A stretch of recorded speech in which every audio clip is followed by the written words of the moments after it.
प्रधानमंत्री नरेंद्र मोदी ने देश को संबोधित करते हुए सभी राज्यों को मुफ्त में वैक्सीन देने का ऐलान किया है। राज्यों को अब इसके लिए कुछ खर्च नहीं करना पड़ेगा।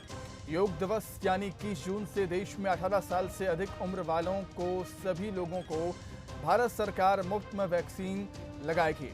पीएम मोदी ने ऐलान किया है कि राज्यों से वैक्सीनेशन का काम वापस लिया जाएगा और अब केंद्र सरकार ही ये काम करेगी। बता दें कि अभी तक वैक्सीन का 50% काम केंद्र सरकार, 25% राज्य सरकारें और 25% प्राइवेट सेक्टर के हाथ में था। अब वैक्सीन का 75% हिस्सा केंद्र सरकार और बाकी हिस्सा प्राइवेट सेक्टर को मिलेगा।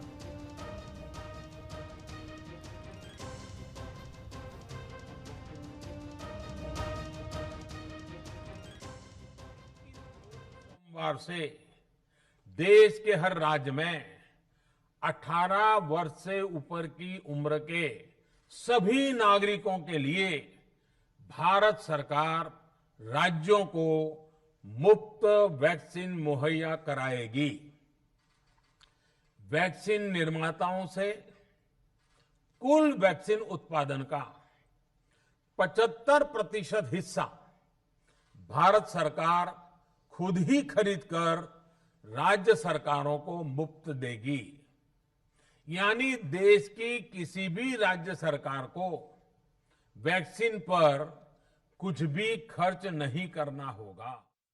देश में बन रही वैक्सीन में से 25% प्राइवेट सेक्टर के अस्पताल सीधे ले पाए, ये व्यवस्था जारी रहेगी।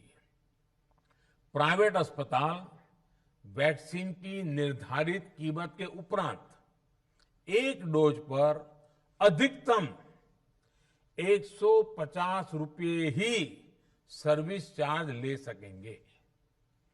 इसकी निगरानी करने का काम राज्य सरकारों के पास ही रहेगा। इधर हाल के दिनों में कुछ एक्सपर्ट्स द्वारा हमारे बच्चों को लेकर भी चिंता जताई गई है। इस दिशा में भी 2 वैक्सीन का ट्रायल तेजी से चल रहा है। इसके अलावा अभी देश में एक नेजल वैक्सीन पर भी रिसर्च जारी है। इसे सिरिंज से न देकर नाक में स्प्रे किया जाएगा। देश को अगर निकट भविष्य में इस वैक्सीन पर सफलता मिलती है तो इससे भारत के वैक्सीन अभियान में और ज्यादा तेजी आएगी। आज सरकार ने फैसला लिया है कि प्रधानमंत्री गरीब कल्याण अन्न योजना को अब दीपावली तक आगे बढ़ाया जाएगा। महामारी के इस समय में सरकार गरीब की हर जरूरत के साथ उसका साथी बनकर खड़ी है। यानी नवंबर तक 80 करोड़ से अधिक देशवासियों को हर महीने तय मात्रा में मुफ्त अनाज उपलब्ध